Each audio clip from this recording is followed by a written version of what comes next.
కదా. అవునండి. ఎవరు దేవుడు ఎవరు బండ అని చెప్పి రాశారు కదా. అవునండి. అది బాగుందంటారు. అదేంటి చాలా మంచి పీస్ అండి అది. అంటే భక్తులు ఆస్తికులు కూడా మెచ్చుకునే పాయింట్.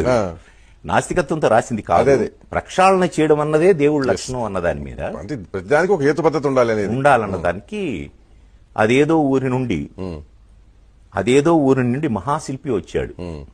మరేదో ఊరి నుండి పెద్ద బండ తెచ్చాడు. 6 అడుగులు కొలత పెట్టి బండను ఖండించాడు. మిగిలిన 3 అడుగుల ముక్కను పక్కకు తోసేశాడు.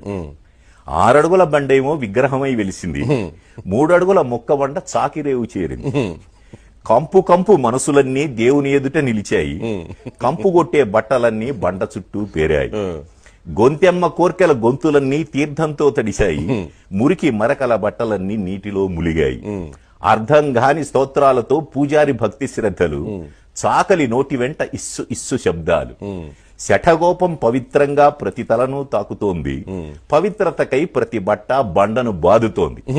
కడకు గుడి నుండి మనసులన్నీ కంపుతోనే వెళ్ళాయి. రేవు నుండి బట్టలన్నీ ఇంపుగా వెళ్ళాయి. గుడిలోని దేవుడా, రేవులోని బండ, ఎవరు దేవుడు ఎవరు బండ? బాగుంది.